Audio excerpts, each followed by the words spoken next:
இந்த இடத்துல தான் சம்பவம் நடந்துச்சு. இப்போ நான் எக்ஸ்பிளைன் பண்ணுறதுக்கு பயமாக இருக்கு. எல்லா இடமே வந்து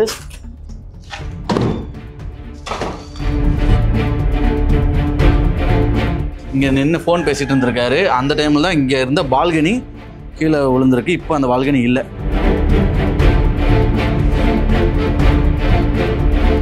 நேரத்தில் அந்த ஆள் விழுந்த வேகத்துக்கு வீட்டு எனக்கே நெஞ்சு வெளியே வந்துட்டு வீட்டுக்கு வந்து கை காலில் ஆட்டம் கொடுத்து நைட்லாம் உள்ள சாப்பிட கூட சரி அப்படி எல்லாம் கொட்டுது. ஆமாம் ஆமாம்.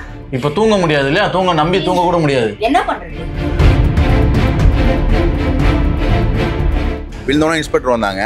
வந்து பார்த்துட்டு யாரும் இங்கே இருக்காதீங்க, உயிருக்கு உத்தரவாதம் இல்லைன்னு சொல்லி மைக்கில் சொல்லிட்டு போயிட்டாங்க. இப்போ ஒன்றும் இல்லாமல் நீங்கள் காலி பண்ணி வெளியே போங்கன்னா அங்கே எங்கே போய் எங்கே பொழைக்க. பேய் பிசாசு மோகினி பிடாரி குட்டி சேத்தான் ரத்த காட்டேரி கெட்ட ஜுன்கள் துருவாத்மாக்கள் காத்து கருப்பு கழிப்பு நாகதோஷம் வாஸ்து தோஷம் தீராத நோய்கள் செய்வினை பிரேதாத்மா பில்லி சூனியம் ஏவல் எடுக்கும் ஜின்பாவா நிலையம். தொடர்புக்கு ஸ்கிரீனில் தெரியும் நம்பரை அணுகவும். ரிஃப்ளெக்ட் நேயர் வணக்கம். நம்ம சரியா எங்க இருக்கோம்னு பாத்தீங்கன்னா சென்னையில இருக்க பட்னபாக்கத்துல ஸ்ரீனிவாசபுரத்துல இருக்க அரசு குடியிருப்பில் தான் இருக்கும். இங்கே வந்து பார்த்தீங்கன்னா நேற்று நைட்டு ஒரு 9:30 மணி அளவில் வந்து பார்த்தீங்கன்னா மேலே இருக்கிற 4வது ஃப்ளோர் அந்த பால்கனி இருக்கு இல்லையா, அது அப்படியே இடிஞ்சு விழுந்து கீழே விழுந்திருக்கு. அப்போ வந்து பார்த்தீங்கன்னா 4வது மாடியில் இருக்க மோகன்ற ஒரு மீனவர் வந்து பார்த்தீங்கன்னா அது ஃப்ளோரோட சேர்ந்து உடஞ்சி விழுந்திருக்காரு கீழே. சரியா என்ன நடந்துச்சு நேற்று நைட்டு? நேற்று நைட்டு ஒரு 9லேருந்து 9:30க்குள்ளே நாங்கள் வீட்டில் இருந்தோம். திடீர்னு ஒரு வேகமாக ஒரு சவுண்ட் கேட்டுது. ஓகே. சவுண்டு ரொம்ப வேகமாக இருந்தோன்னா பக்கத்து வீடுன்றதுனால இது இந்த இடத்துல விழுந்ததுனால சவுண்ட் அதிகமாக இருந்தது. ஓகே. உடனே நாங்கள் ஸ்லோவாக டோரை திறந்து பார்க்கும்போது என் ஃப்ரெண்டு மோகன் ஒருத்தர் எலக்ட்ரிஷியன் மேலே அவர் வந்து ஒரு பேங்க்ல வந்து எலக்ட்ரிஷியன் இதுவாக இருக்காரு. ஓகே. ஸோ என்ன நடந்தது, எப்படி என்ன எதுக்காக விழுந்தாரு என்ன எதுவுமே தெரியல. ஒரே பதட்டமாக இருந்தோன்னே வந்து பார்த்து கிட்ட வந்து பார்த்தோன்னா ஒரு ஸ்பெண்டர் பைக்குக்குள்ளே அவர் இருக்காரு. அவருக்கு மேலே ஏணி இருக்கு. அவருக்கு பதில் கல்லுங்கெல்லாம் செதறி இருந்தது. ஸோ அதுக்கப்புறம் பைக் எல்லாம் ரிமூவ் பண்ணி எடுத்து பார்த்தோன்னே தான் அவர் மேலேருந்தே விழுந்திருக்காரு. கல் விழுந்திருக்காருன்றது தெரியும். ஆமாம், 4th ஃப்ளோர். ஸோ அதுக்கப்புறம் அவர் எல்லாம் எடுத்து ரிமூவ் பண்ணோன்னா அவர் ஆனால் நார்மலாக இருந்தார். கையில் கொஞ்சம் அடி, காலில் கொஞ்சம் அடி. உடனே ஒரு ஷர்ட் ஒன்று போட்டுட்டு உடனே வந்து எங்கள் கூட தான் நின்று நல்லா பேசிட்டு இருந்தார். அது இருக்க அவர் ரொம்ப டயர்டாகிற மாதிரி இருந்தது. உடனே 108க்கு ஃபோன் பண்ணி ஆம்புலன்ஸ் வர வச்சு அவரை இது பண்ணி விட்டுட்டு அவருக்கு எந்த உயிர் அவர் நார்மலாக இருக்காரு. ஆனால் இப்போ காலையில் கேட்டதுக்கு ரொம்ப பெயினாக இருக்கு அப்படின்னு சொல்லியிருக்காரு. ராயப்பேட்டைக்கு போயிருக்காங்க. ஸ்கேன்லாம் பண்ணோன்னா ஒரு 4000 5000 ஸ்கேனுக்காக கேட்டிருக்காங்க. எம்ஆர்ஐ ஸ்கேனுக்குலாம் கேட்டோன்னா அதை கொடுத்துட்டு நைட்டே வந்துட்டு இருக்காரு. திருப்பியும் சொன்னோன்னா காலையில் திருப்பி அவர் அட்மிட் பண்ணி பார்த்துட்டு இருக்காங்க. இதே மாதிரி வந்து பார்த்தீங்கன்னா ஒரு 10 நாளுக்கு முன்னாடி வந்து பார்த்தீங்கன்னா குலாப்னு ஒருத்தர் வந்து ஆமாம் அது மசூதி கிட்ட அவர் நம்ம தோழர் தான் அவரு. ஓகே. ஆமாம் ஆமாம் அவர் உயிர் போச்சு. அதுக்கு என்ன சொல்லி பண்ணிருந்தாங்க? ஆனால் எம்எல்ஏலாம் போய் சந்திச்சோம். ஓகே. நாங்கள் 4-5 கோரிக்கை வச்சிருக்கோம் அவர்களுக்கு. ஓகே. ஆமாம், எம்எல்ஏ கேட்டதுக்கு எம்எல்ஏ 10 கோரிக்கை வச்சிருக்கோம். தற்காலிக குடியிருப்பு கண்டிப்பாக கொடுக்க முடியாது, மற்றபடி உங்கள் கோரிக்கை எல்லாம் ஏற்றுக்க போகிறோம். முதல்ல நீங்கள் கணக்கு எடுத்து கொடுங்க அப்படின்றாங்க. கணக்கு எடுக்கிறதுக்குள்ளே இப்படி டமால் டிமில்னு வாரம் ஒரு வாரி சம்பவம் இது மாதிரி என்னதான் சொல்றாங்க. ஐடியா ஆக்சுவலா இங்க இருந்து நம்ம ஆளாளுக்கு ஒன்று சொல்றாங்க. யாருமே இப்போ ஒரு கூட்டம் போட்டு எம்எல்ஏவோ கவர்மெண்ட்டோ இதுதான் நிலைமைன்னு சொல்லவே இல்லை. இப்போ கவர்மெண்ட் 2200 ரேஷன் கார்டு இருக்குன்றாங்க. வீடு 5000 வீடு எழுதிருக்காங்கன்னு சொல்றாங்க. ஏதோ ஒன்று கவர்மெண்ட் வந்து என்ன கொடுக்க போறீங்க, நாங்கள் இதுதான் எங்களால் கொடுக்க முடியும்னு சொல்லிட்டு மக்கள் கிளியர் ஆகிடுவாங்க. விழுந்தோன்னா இன்ஸ்பெக்டர் வந்தாங்க. வந்து பார்த்துட்டு யாரும் இங்கே இருக்காதீங்க, உயிருக்கு உத்தரவாதம் இல்லைன்னு சொல்லி மைக்கில் சொல்லிட்டு போயிட்டாங்க. அவ்வளவுதான். அப்புறம் பகுதி செயலாளர் வந்தாரு. அவரும் இருக்காதீங்கன்னா என்ன சொல்றாங்க, எங்க மாட்டிடம் ஏதாவது கொடுக்குறேன்னு சொல்றாங்க. அதை பத்தி பேச மாட்டாங்க. நீங்க வெளியே போயிடுங்க, உங்க உயிரோட எது ரொம்ப பெருசு அப்படின்றாங்க. இப்ப இருக்கிற நிலைமையில 20000 வாடகை குத்தி யார் போவா? இல்லை, நாங்கள் முடிவு எடுக்கிறதுக்குலாம் ஒன்றும் இல்லைங்க. எங்களுக்கு கெட்டி தந்தா நாங்களாம் இங்கே எம்மாசி வீட்டு வேலை செஞ்சு தான் சாப்பிட்டுட்டு இருக்கோம். இப்போ நாங்கள் 12000 20000 வாடகை கொடுத்து என்னால இருக்க முடியாது. தற்காலிகம் கொடுத்தா அதுல இருந்து வேலையை செஞ்சு சாப்பிட்ற மாதிரி தான். இப்போ ஒன்றும் இல்லாமல் நீங்கள் காலி பண்ணி வெளியே போங்கன்னா நாங்கள் எங்கே போய் எங்கே பொழைக்க. அதனால நாங்க எங்களுக்கு இங்க ஒரு தற்காலிகமா கட்டி தாங்க, நாங்க காலி பண்ணி போறோம்னு சொல்லி ஒரு பில்டிங்கோட லைஃப் வந்து பாத்தீங்கன்னா 15 வருஷம் to 20 வருஷம் தான் இருக்கும். நீங்க 40 வருஷம் 30 வருஷம் 50 வருஷமா இருக்கீங்க. 45 வருஷமா இருக்கும். ஆமா. அப்போ நம்ம அவங்க எப்படி கட்டி கொடுப்பாங்க? இது மாட்டு இடம் கொடுக்குறேன், செம்மஞ்சேரி அந்த மாதிரி கொடுக்குறேன்னு சொல்றாங்க. அங்க போறதுக்கு நீங்க விரும்ப மாட்டீங்க. செம்மஞ்சேரி எல்லாம் போய் இருக்க முடியாது, பெரும்பாக்கெல்லாம் போய் நாங்க இருந்து வேலைக்கெல்லாம் வர்றதுக்கெல்லாம் முடியாது. அதனால இங்கூடி பக்கத்துல தந்தாலும் பரவாயில்ல. அதுக்கும் இல்லை, நாங்க கெட்டி தாங்கன்னு கேட்கும், அதுக்கும் பதில் சொல்லலை. நேரத்துல அந்த ஆளு உளுந்த வேகத்துக்கு வீட்டு எனக்கே நெஞ்சு வெளியே வந்துட்டு வீட்டுக்கு வந்து கை காலில் ஆட்டம் கொடுத்து நைட்லாம் உள்ள சாப்பிட கூட சரி அப்படி என்ன ஆச்சோ தெரியல. நானே வெளியே வர பயந்து நின்று அப்படி கடவுள் கொடுத்த ஆசீர்வாதம் தான். ஏன்னா அவர் வந்து செவுரு வந்து விழல, அவர் வந்தவர் செவுரு மேல வந்து விழுந்தாதான் அவர் பதில். செவுரு வந்து அவர் 2வது வந்து விழுந்ததுனால செவுரு ஃபர்ஸ்ட் விழுந்துச்சு, அதனாலதான் அவர் பொழைச்சாரு. ஒரு சின்ன கல் விழுந்தா கூட அந்த ஆள் இறந்திருக்கு நிறைய வாய்ப்புகள் இருக்கு. என்னன்னா செவுரு ஃபர்ஸ்ட் வந்தது, 2வது அவர் வந்ததுனால அதில் ஒன்றும் இல்லை, கை காலெல்லாம் அரைச்சிருந்து எலும்பி இது பண்ணாரு, ஒன்று விட்டு. இது மட்டும் இல்லாம நிறைய பேர் வீட்டுக்குள்ளேயே வந்து பாத்தீங்கன்னா சீலிங் மேற்கூரை உடைஞ்சு அந்த மாதிரிலாம் இருக்கு. பாத்ரூம் எல்லாம் இருக்கு, நல்லா எங்களுக்கு பாத்ரூம் உடஞ்சி இருக்குதான் செய்யுது, டேமேஜ் இருக்கதான் செய்யுது. அதுதான் சீரமைச்சு தரேன்னு சொல்லியிருந்தாங்களா? அதெல்லாம் சொல்ல அவங்க எடுக்கிறோன்னு சொன்னா சீரமைச்சு தர்றதே கிடையாது. இப்போ 2-3 வருஷத்துக்கு முன்னாலே எங்களுக்கு ரெடி பண்ணி தர்ற வாய்ப்பே கிடையாது. சொல்லிட்டாங்க எடுக்கணும்னு சொல்லிட்டு இருக்காங்க. அதனால எங்களுக்கு சீர் பண்ணி தர்றதில்ல. அவங்கவுங்க வீட்டுக்குள்ளே இருக்கிறத அவங்கவுங்க செலவில் கொஞ்சம் சீர் பண்ணிட்டு இருக்கிறாங்க. ஓகே, இங்கே காலி பண்ணிட்டு இங்கே என்ன வரதா அவங்க பேசிக்கிறாங்க கவர்மெண்ட் சைடில்? தெரியல, அதை பற்றி சொல்லவே மாட்டேங்கிறாங்களே. கட்டித்தாரேன்னு சொல்ல மாட்டேங்கிறாங்க. கட்டித்தாரன்னு ஒரு அத்தாச்சி இருக்கணும்ல நாங்கள் வெளியே போகிறதுக்கு.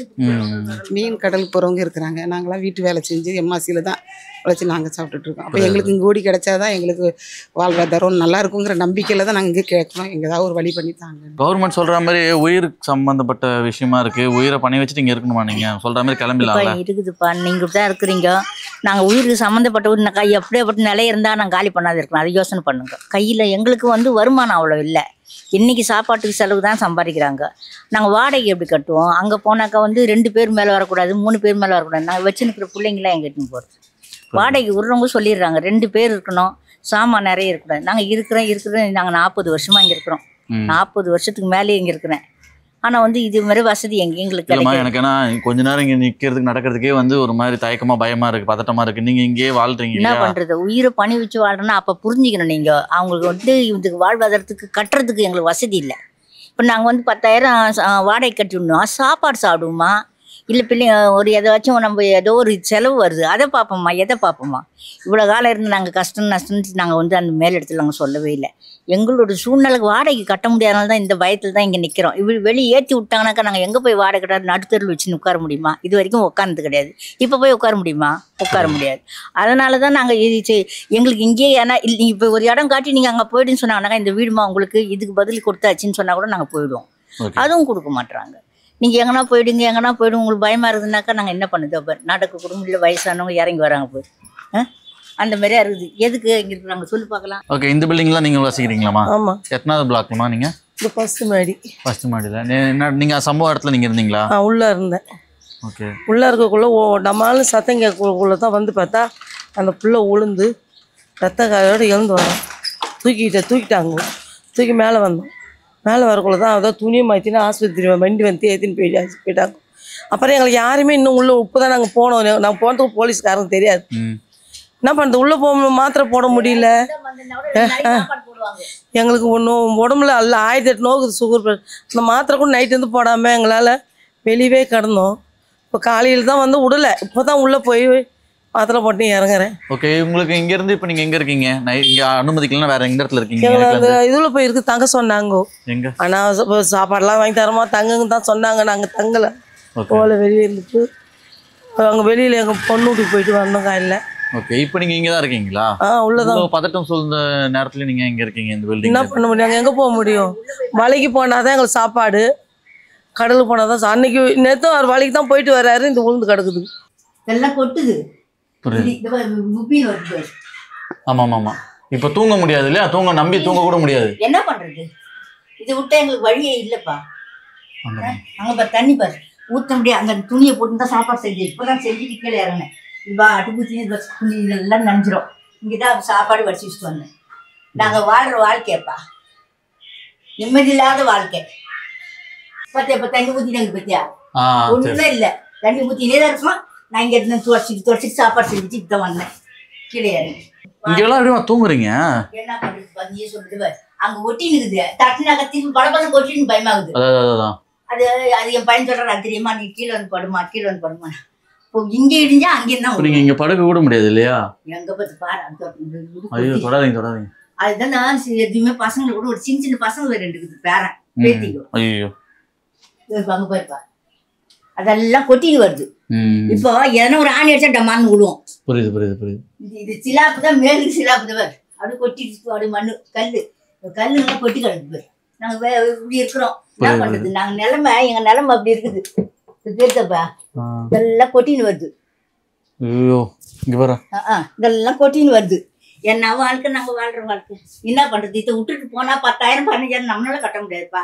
இந்த பில்டிங்கோட ஏஜ் பாத்தீங்கன்னா ஒரு 50 வருஷம் இருக்குன்றாங்க. இந்த மாதிரி எல்லாம் இப்போ என்ட்ரன்ஸ் இல்லவே இல்லை. இங்க பாத்தீங்கன்னா 52 வருஷமா இந்த பிளாக் அப்படியே இருக்கிறதுனால இங்க எல்லாருமே பாத்தீங்கன்னா இதெல்லாம் வாழ்ந்துட்டு இருக்காங்க. ஏன் இங்க இன்னும் வாழ்றாங்கன்னு கேட்டா எங்களுக்கு மாற்று இடம் வந்து கொடுக்க மாட்டாங்க. மாற்று இடம் கொடுத்தா வந்து நாங்கள் போகிறோம், ஆனால் இவங்க வந்து மாற்று இடம் கொடுக்க மாட்டாங்க.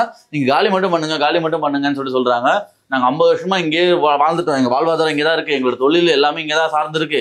நாங்கள் இதை தாண்டி நாங்கள் வேற எங்கேயாவது போகணுமா அப்படின்னா எங்களுக்கு எங்கே போகிறதுன்னு தெரியல. இவங்க கொடுக்குறாங்க இடம், ஆனால் செம்மஞ்சேரி கண்ணகி நகர் சொல்லிட்டு ரொம்ப லாங்கில் கொடுக்குறாங்க. எங்களுக்கு இங்கே வாழ்ந்துட்டு இவ்வளோ நாள் வாழ்ந்துட்டு எங்கள் பசங்க எல்லாருமே எங்கள் தொழில் எல்லாமே இங்கே வச்சுட்டு நாங்கள் அங்கே போய் வாழ்றதுக்கு வந்து நாங்கள் விரும்பலை. எங்களுக்கு இங்கேயே வந்து பார்த்தீங்கன்னா ஒரு மாற்று இடம் கொடுங்கன்னு சொல்லிட்டு அரசாங்கம் கிட்ட அவங்க கோரிக்கை வச்சிருக்காங்க. அது நிறைவேற்றாங்களான்னு பார்க்கணும். எனக்கு இந்த சம்பவத்தை விவரிக்கவே வந்து பார்த்தீங்கன்னா வாய் ஒரு மாதிரி கொள்ளறது. ஏன்னா இங்கே இந்த இடத்துல அந்த சம்பவம் நடந்துச்சு. இப்போ நான் எக்ஸ்பிளைன் பண்ணுறதுக்கு பயமா இருக்கு. எல்லா இடமே வந்து நான் ஜஸ்ட் தொட்டதுக்கே வந்து பார்த்தீங்கன்னா எல்லாமே விழுது. இப்போ இதில் ஆக்சுவலாக வந்து பார்த்தீங்கன்னா இங்கே யாருமே இருக்காதீங்க, எல்லாருக்குமே போயிடுங்க, அங்கே ஒரு முகாமே இருக்குது, அங்கே போயிடுங்கன்னு சொல்லியிருக்காங்க. இருந்தாலுமே அவங்க இருக்கவங்க வந்து பார்த்தீங்கன்னா விரும்பாமல் நாங்கள் இங்கே இருக்கோம் சொல்லிட்டு இன்னுமே இந்த பிளாக்ல 2-3 குடும்பம் வந்து பார்த்தீங்கன்னா வாழ்ந்துட்டு தான் இருக்காங்க. ஆக்சுவலாக இது வந்து பார்த்தீங்கன்னா 3வது ஃப்ளோர். இதுக்கு மேலே இருக்க ஃப்ளோரில் வந்து பார்த்தீங்கன்னா உடஞ்சி விழுந்திருக்கு. அப்போ உடஞ்சி விழும்போது இதில் பட்ட செதறின கல் தான் இங்கே இருக்கு.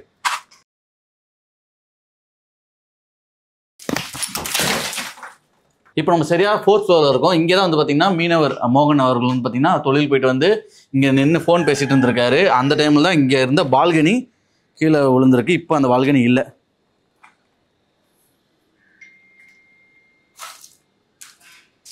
ஒரு மனுஷனுக்கு வந்து அடிப்படை தேவைன்னு வந்து பார்த்தீங்கன்னா உணவு, உடை, இருப்பிடம், 3 தான். அதில் வந்து பார்த்தீங்கன்னா இந்த உணவும் உடையும் வந்து பார்த்தீங்கன்னா அவனே சம்பாரிச்சு எல்லாம் பார்த்துப்பான். ஆனால் இருப்பிடம்ன்றது வந்து அதுவும் அவன் கையில் தான் இருக்குது. ஆனால் இங்கே இருக்கவங்க வந்து பார்த்தீங்கன்னா 40 வருஷமா 50 வருஷமா இங்கேயே வாழ்ந்துருக்காங்க. அவங்களோட எப்படி சொல்கிறது, அவங்க பரம்பரை இங்கேயே வாழ்ந்துருக்காங்க. அவங்க சின்ன வயசுலேருந்து வந்து நிறைய பேர் கேட்கும் போதே வந்து பார்த்தீங்கன்னா வயசானவங்களாம் நான் சின்ன வயசில் வந்தேன் அப்படின்றாங்க. அப்படி இருக்கவங்களை வந்து பார்த்தீங்கன்னா மாற்றிடம் எதுவும் கொடுக்காம அவங்கள வந்து காலி பண்ணி சொல்கிறது வந்து பார்த்தீங்கன்னா எந்த முறையில் சரின்னு தெரியல. அவங்களுக்கு மாற்றிடம் கொடுக்குறேன்னு சொல்கிறாங்க. ஆனால் வந்து பார்த்தீங்கன்னா செம்மஞ்சேரி, கண்ணகி நகர், பள்ளிக்கரணை அந்த மாதிரி வந்து தூரமாக வந்து கொடுக்குறேன்னு சொல்கிறாங்க. இங்கே இருக்கவங்க எல்லாருமே மோஸ்ட்லி கடல் பக்கத்தில் இருக்கிறதுனால மீனவர்களாக இருக்காங்க, இல்லாட்டி இங்கே பாரிஸில் ஒர்க் பண்ணுற ஒர்க்கர்ஸாக இருக்காங்க. இங்கே தொழில் பண்ணுறவங்களுக்கு வந்து 25 கிலோமீட்டர் தள்ளி வந்து வீடு கொடுத்தீங்கன்னா அவங்களால வந்து போக முடியாது இல்லையா. அது மட்டும் இல்லாமல் இப்போ நம்ம 2024 இருக்கும். இப்போ வந்து நிறைய மேம்பாலங்கள் கட்டுறாங்க, மெட்ரோ ரயில்கள்லாம் பணிலாம் நடந்துட்டுருக்கு.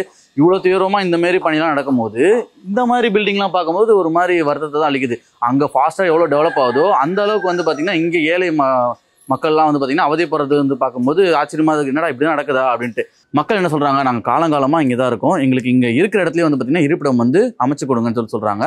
மக்களோட தேவையை தெரிஞ்சு புரிஞ்சு அவங்களுக்கு வந்து பண்ணுறது தான் வந்து பார்த்திங்கன்னா மக்களோட ஆட்சின்னு சொல்லிட்டு நான் நினைக்கிறேன். நீங்கள் நினைக்கிறீங்கன்றதை கீழே கமெண்ட் செக்ஷனில் சொல்லுங்கள். இதேமாதிரி இன்னொரு வீடியோவில் வந்து நான் உங்களை மீட் பண்ணுறேன். அதுவரை உங்களை விடைபெறுவது this is Vikram and camera பின்னாடி உங்கள் மணி. பாய்.